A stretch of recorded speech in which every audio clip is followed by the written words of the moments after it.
Most psychedelic therapists are making a huge mistake. Hang out with me for this conversation. I'm going to share with you one of the most important lessons that I've learned in 27 years of space holding.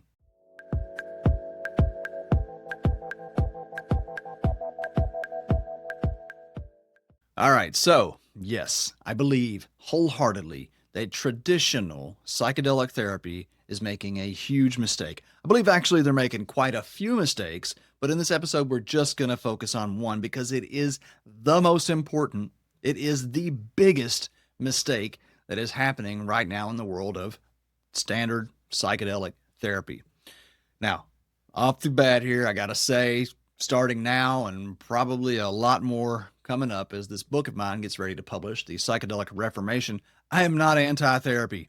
My wife and I are currently in an incredible marriage and relationship group therapy program. It's been a year-long journey that has been so beneficial to us. So I'm pro-therapy. And notice what I just said about the therapy that I'm involved in. It is group therapy. Now, this is a lesson that I was very, very reticent to believe or to learn when I first started working in psychedelics. I studied Terence McKenna and others in the field from a distance. And what I took from most of those conversations was that psychedelics were meant to be experienced alone in darkness, silently. And if you notice, there's a lot of that being replicated in the therapeutic world. One of the big differences is that music is often intentionally incorporated. Now, that is a whole different topic that we could get onto another day, and I actually believe it is another big mistake that's happening in the world of psychedelic therapy, but I'll stick a pin in that and come back to it. Today, what I want to speak is specifically group psychedelic experiences. I just didn't believe that they were the best thing. For many, many years, the overwhelming majority of my psychedelic experiences, especially the ones that were meant to be really deep, intentional, explorational, I had those by myself in silent darkness. And now there was a lot of value there. I'm not going to negate that.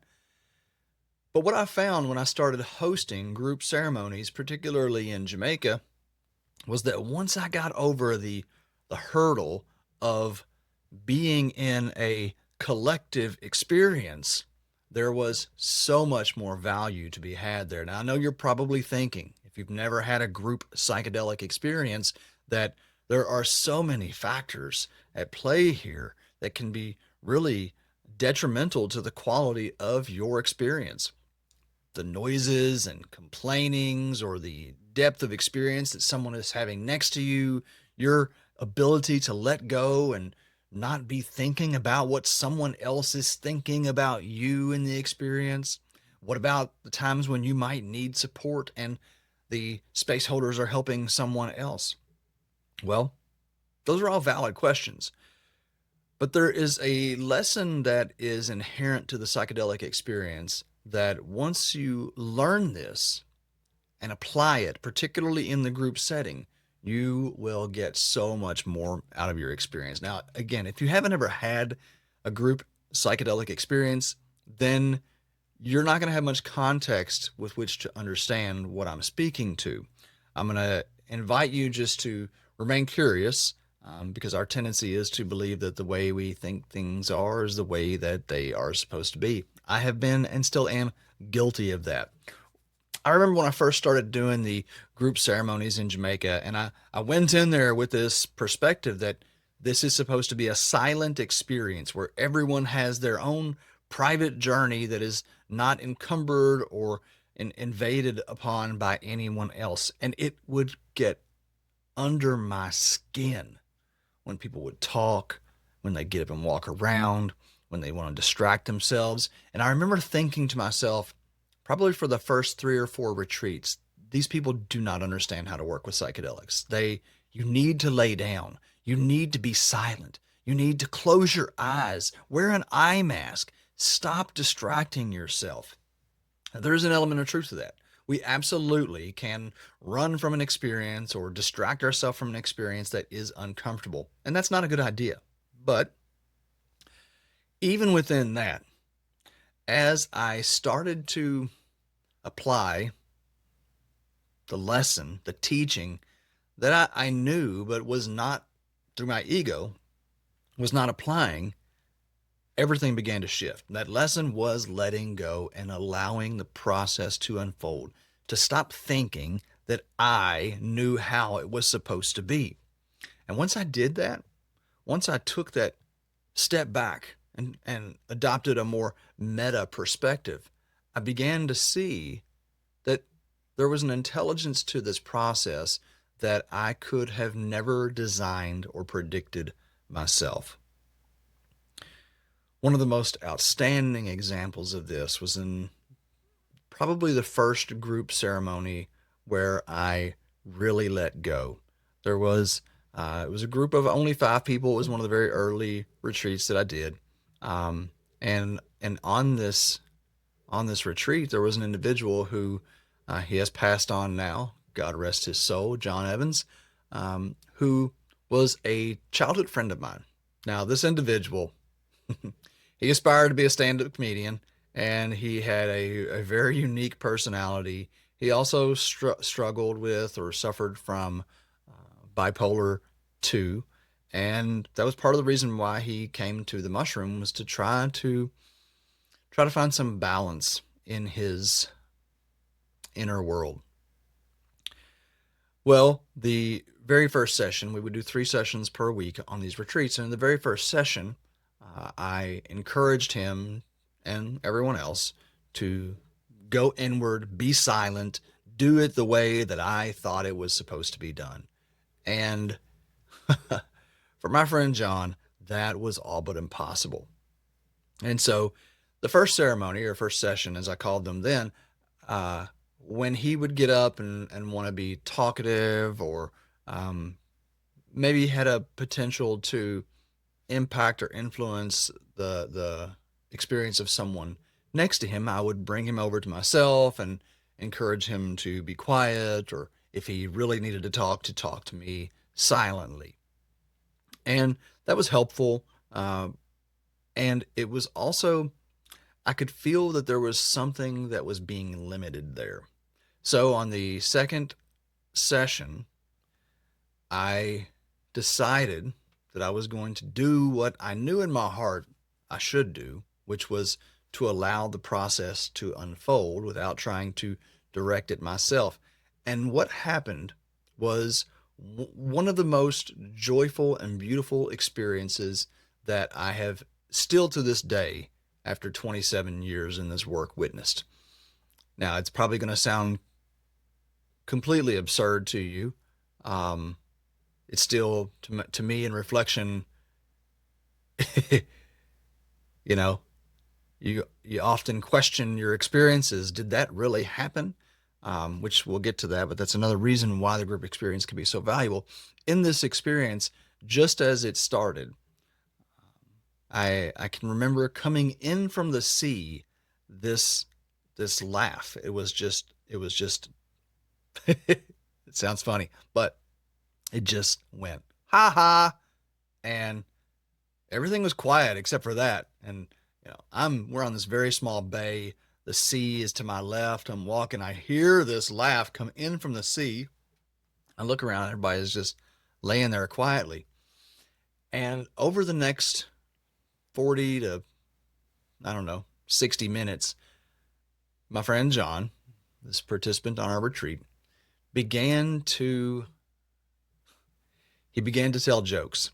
And initially, every part of me wanted to stop him, because there were people who paid, $1,000 to come on this retreat. Yes, I was way under pricing them at that time. But there were people that paid this, what I thought was a decent sum of money to come down to these retreats. And it felt like he was disrupting their experience. At a certain point, because I was remembering this desire, this intention of my own to allow the process to unfold for the first time, to really just be there if there was something where I was really needed, if someone asked for my help. And I allowed this to unfold. And it turned into one of the most, not just amazing nights, but the entire week unfolded into one of the most joyful, ecstatic experiences that I have ever had. And this was just the first time that I began to play with this really letting go in the experience, but I took note of that.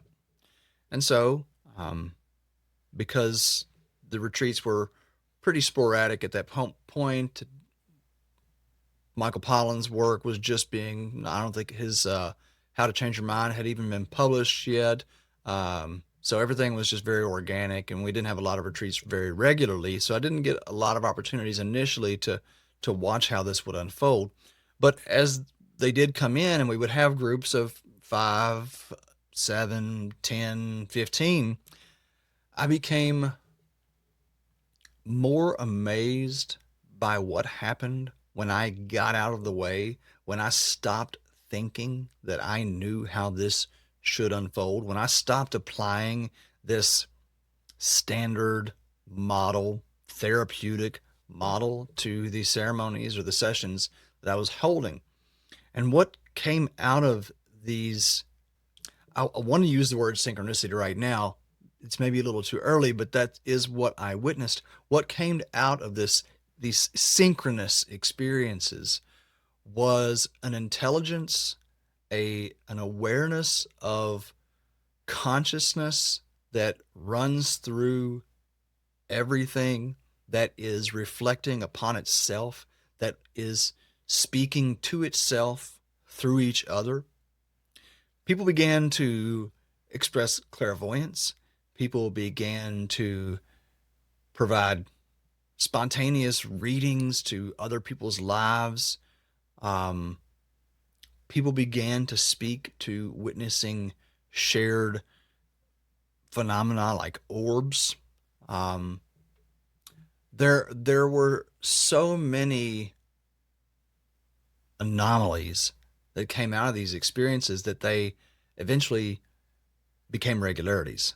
They were no longer anomalous. And it it caused me to question my understanding not just of space holding and psychedelic work, but of what we are as a collective. And so it would be very often reported how one person's outburst or one person's emotional expression, laughter, tears, whatever it was, one person's expression would be related to what someone else was feeling within their own experience. There would arise these instances when someone would purge and another person would feel relief when that person released whatever was being held. I couldn't see, I have been a skeptic. I have been a materialist. I did not want to believe that this was otherworldly, deeply spiritual work for all of my early years. It took about 10 to 15 years of working with psilocybin, particularly through these group experiences where I started to acknowledge that there is something much, much deeper at work here. It allowed me as a space holder to begin exploring my understandings of consciousness, of what it is that we are in expression. And when we start to see what we may relate to as transpersonal phenomena, where someone is providing a clairvoyant reading, or someone is speaking someone else's thoughts, or someone is purging someone else's material, or someone else is doing a psychic surgery. One of the most truly phenomenal experiences that I ever firsthand participated in. Just as a space holder, there was an individual he was an airline pilot, and he, as pilots would have to do and still do, and I work with them, have to be anonymous. Nobody knew his real name on the retreat, but he was really an amazing, highly sensitive individual who had shoved down so much of his intuitive sense to just keep, plugging along in the material world as we often do. And when he got into maybe his fourth or fifth session, because he did join us for at least 3 retreats, he came to me at the end of the ceremony late in the night after everything was done. He was in his chair and I went and checked on him and he said to me, Eric, I don't know what to make of this, but when I was laying here with my eyes closed, I saw so and so, another retreat participant, and I saw that they had this blockage in their chest, and I just instinctively knew to go cut it out and remove it. And when I did, it felt like they had relief. And then all of a sudden, I heard them crying, or at least I thought that was them crying, and I don't know what to make of it. And by then, I had already seen enough to accept that this was very much a possibility, and so I just kind of acknowledged it and didn't confirm because I couldn't confirm or deny at that point. I just said, well, that's interesting. Let's see how this unfolds. And sure enough, that very individual later on that evening, or maybe it was the following day, came and said to him with me in his presence, did you operate on me last night? Because I was having this pain right in the spot where he pointed it out. And the next thing I knew, I felt you come in and cut it out. And then I started crying. And he and I just looked at each other. Those are the kinds of experiences that words words don't work. Of course, he can describe the experience. We can express awe. We can confirm or deny. But there is a depth and a richness of experience there that words will never do justice to.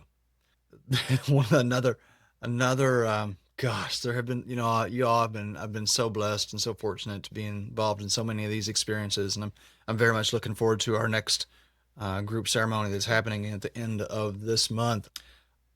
But there is one that I recall. It's going to be impossible for me to try to put into words.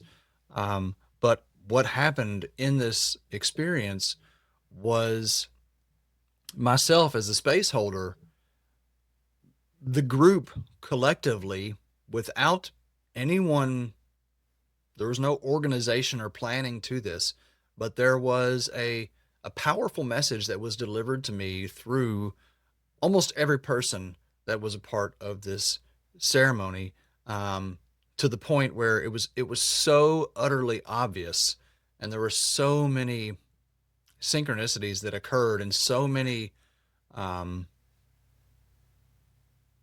channelings, readings, expressions that came out directed to me, that at one point one of the most clairvoyant individuals in the space just laughed at the end and just said, Eric, do you see, this one's for you, this one's for you. um, that could not have happened by myself. And the fact of the matter is that so many times by myself having these experiences, I would encounter an entity or an intelligence, or would have some form of healing occur that I would dismiss. I would brush it off as something, um, basically just some, you know, expression of my subconscious. There's nothing wrong with the expressions of the subconscious, those absolutely happen. And coming to terms with the reality that there are other intelligences that communicate with us, work with us, support us, is it's an awareness, it's a realization that once truly internalized will completely alter your understanding and relationship with reality. I've been reading a powerful book that is touches on this topic. It's called Speaking with Angels by um, Iris Paxino, I believe is her name. And this book has brought into my conscious awareness realizations that I have forgotten from group ceremony work and even my solo ceremony work. This is another reason why the group is so valuable. Just like this book, that is an outside, external confirmation of phenomena that I experience in these settings, being in these groups with others will help to confirm your experiences. I just mentioned the pilot who did the psychic surgery, and then if it wasn't for the confirmation of someone else, then he would have never been able to determine whether or not that was real or not. And I've heard many, many people, myself included, experience this where in a solo journey, having an experience whereby I psychically contact someone who is on the other side of the country or have some kind of astral interaction with someone who is not physically present with me. And unless those individuals somehow can confirm later on that it was real, then I may very easily dismiss it. And I have done that. The orbs, I mentioned this, this is something that a group of us sitting on the beach watched an orb come up from the sea and circle around every person there and drift off out to sea again. We all saw it separately. We were sitting at a distance away from each other where we couldn't speak. It was very, very deep into the experience. And this evening, everyone was overall very, very quiet. It was dark, probably 11 p.m. or so. But afterwards, we confirmed it together, and almost everyone in the group saw this light, this ball of light, come in from the sea and work around the space. Now, this is really valuable because our framework is ready to shift. And it's my belief that this has to be done, needs to be done in a grounded manner, that we cannot start just believing in fairies, and we can't just start believing in orbs and aliens and all these things without some kind of conscious, grounded, collective understanding. The, how do I say this? The collective agreement that is our reality, it's really valuable that it's a collective agreement. And that's what I'm speaking to in the value of this group experience. So, as we are going through a seeming consciousness upgrade on our planet, we need others around us to help us ensure that we're perhaps not drifting too far from our center. That doesn't mean that the things that someone might experience out there on their own aren't completely real. But if we don't have grounded individuals who are there with us to help us confirm our experiences, then it can be very destabilizing. This is the core of psychedelic induced psychosis. Folks who have experiences that they know are true, they know are real, but no one else around them is able to find any context for or to confirm, and therefore this individual seems crazy, and they often start to doubt their own sanity. It's kind of like a form of unintentional gaslighting, if you will. It's so valuable to have these experiences in a group scenario. Now, of course, there is value in doing private solo work, but if I'm being really honest with people, if you really want to get the most out of your psychedelic session, then having it within a group is going to be the most valuable. And that's indiscriminate of dosing. Some people think that maybe that doesn't mean for higher doses, group ceremonies are helpful. I've specialized in high doses. I have worked in group ceremonies where everybody was under the influence of 6 to 15 grams of mushrooms. And those experiences are the ones they came back from with a completely different view of reality. And it was transformational in all the right ways. Now, the challenges, there are risks with the group experience. It is very important that the space holders are skilled in group experience, that they are knowledgeable of the species and strains that they're working with, that they themselves have had plenty of psychedelic experience. That's always essential in my book. And within the group experience, I think that it's also really valuable that the space holder have some kind of relatable context for these very bizarre occurrences. Um, I've seen it be destabilizing to have a space holder who is intimidated or even terrified by what occurs. And granted, some very frightening things can occur. At the same time, if those things are worked through, if we stay through it together, we ride it out together, the space holders are skilled and are solid, then everyone is going to come out better on the other side. It's important to have enough space holders in a group scenario. For me, I pretty much only work in circles where I have one space holder for every two participants, and if I just have one participant, I still have two space holders. That's crucial for me as well. It's an essential part of this. You just don't know when you're going to be needed. You don't know when you're going to need someone to go and get a material or help in some way. You know, so there's just it's hard to have too many people holding space is what I'm getting at. And I always, always, always suggest to err on the side of caution. Have too many. If nothing else, they can just stand on the periphery and be completely uninvasive.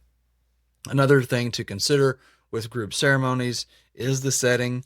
Um, it can, the more people there are, the more energy that there is, and the more energy that is present, then the more it's going to kind of push out interesting material, or the more it might call in different energies. And that is going to likely intensify the nature of the experience, regardless of what the dosage is. So, making sure that you're in a big space for me is really valuable. I almost always want those experiences to be outdoors, and I also want those experiences to be in a pretty contained area. One of the places where we most frequently hold ceremony right now is a beautiful river bottom here in Kentucky. It is boundaried by limestone cliff and a beautiful river and two edges of a forest. And so there's about 300 yards by about 75 yards of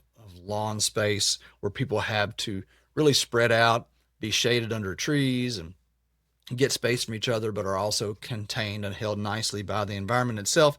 And everyone is completely visible from everywhere on the location. Another important consideration in the group ceremony setting is, are you having any kind of preparatory conversations, meetings with individuals? How have they been vetted? There is the possibility that someone could come into an experience who has some very deep trauma or has some personality disorder that could be legitimately problematic. At the same time, here's the thing that is the hardest for, as I've witnessed it, therapists who are unexperienced in psychedelic work to come to terms with, and that is that even the most psychologically stable individual can have an experience that defies every category of description you might come up with. To this day, the absolute most challenging ceremony that I ever had was for a group of 15 therapists who were all colleagues. They all knew each other. They had been in communication for years. They planned this retreat together for several months. They were all very stable individuals. I had great admiration and respect for all of them. I still know many of them and occasionally communicate through social media. And one individual had an experience that was almost impossible to contain. It wasn't any it wasn't any mental disorder of his own. He wasn't an unstable person. My experience of it was that he was processing secondary trauma from clients that he had served over the years. I'm still not here to necessarily label that as such, but that's just how I experienced it. Needless to say, though, it was the most challenging 4 hours of my entire trip sitting life. I wouldn't say life, but of my trip sitting career. It was absolutely the most challenging. Perfectly stable, beautiful individual who I think very highly of.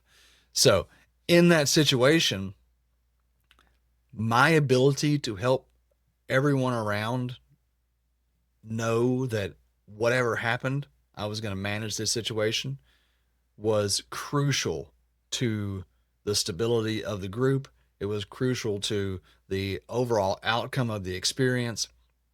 And so it was only because I have had so many experiences where I came to understand that there was an intelligence behind this process that it really defies our understanding. I can understand that it exists, but I don't really understand how it operates. I just know that if I trust the process and I stay with it, then it will process, it will unfold, and we will come out the other side and we will be better off afterwards. That's come through many, many years, thousands and thousands of hours of letting go into the experience, both as a participant and as a space holder. So, the group experience is absolutely one of the most beneficial approaches to psychedelics. Not only are you going to get the most out of your experience because you're going to have that mirror, that collective awareness, that confirmation that you will receive through the group, but you are going to, well, I guess the way to say this is you're going to get more bang for your buck. Here's the deal, y'all. Psychedelic therapy, we are seeing how states where it has been legalized are, well, they're missing the mark. It is unreasonably expensive to have a psychedelic therapy session. Now, I'm not saying that it's not worth it. This is some of the most transformational work. I have seen miracle after miracle, and very, very seldomly does it happen with just one session. It typically takes 3 or 4. There's a lot that we can go into there, and maybe I'll bring that up on a different video, but just suffice it to say that you're going to need multiple approaches with your psychedelic work to get lasting benefit. And in a therapeutic model, which charges $200 to $400 an hour for therapy, 12 hours adds up very quickly. And there have absolutely been very stable individuals who have required 24, 50 hours of preparation, ceremony, and particularly aftercare. And when you do that with the group, when you continue processing with the group and people can help you remember things that you had forgot, people can point things out from an angle that you did not see, you are going to get so much more out of it at a fraction of the cost. There's a reality that things, it costs money to have these experiences. People who hold space work very hard. Even when it's an easy day, it's challenging work, especially when you consider the preparation and thoughtful integration and follow through. And at the same time, most people cannot afford a $3,000 bill for a mushroom experience. Now, some of you can, and I encourage you to go that route. Even come see me. I do work privately with individuals, and I have a 12-week program that if you're interested in and you're willing and able to spend that kind of money, then I would love to work with you. But if you're not, that is why we've built Psanctuary. It has been so important to me that there is an accessible model, that there is a way that people can have access to these experiences, especially group experiences, for all the reasons that I've just discussed and more, in an affordable manner. Our ceremonies are donation based. Membership is $35 a month for Psanctuary. Monthly ceremonies, donation based. We recommend $250 to $350. Some people donate $500. Some people donate nothing. That's really not what's important to us. What's important to us is that people are getting access to these experiences that change their lives, that help them encounter the mystic, the divine, the ineffable, because that is what these mushrooms are really here to do. Yes, they're therapeutic. You can overcome addiction and recover from trauma, but that's going to be an outcome of a profoundly mystical experience. It's going to be an outcome of the ineffable. You may not see it as mystical or spiritual, but if you can't put words to it, and that is pretty much across the board everyone's experience, then you have just encountered what has been understood as mystical. And that is where the healing comes from. The more powerful the experience, the more honestly challenging the experience. Another reason the group can be so valuable, it can definitely challenge you. And the more you'll get out of that experience. That's proven in research, and I have witnessed it time and time again. So if you'd like a conversation around deeper dives instead of the tourism, the touring doses that a lot of people are taking, then check out my last video. As I said, I've specialized in high dose deep dive work for quite a while. It is the waters where I most enjoy to swim, and it is where I see most of the transformation happen again in the group context. So if psychedelic therapy will adopt group setting, group experiences, then we will see prices drop and more affordability, and we will actually see better outcomes. I don't expect that's going to be the case anytime soon because we're still coming at this from a classic therapeutic model, but who knows? I've been wrong many, many times before. I'd love for this to be one of them. Thank you for joining me. I hope you've enjoyed this video. Please do like, share, comment, subscribe, do all those things to help improve the views of this channel and this particular video.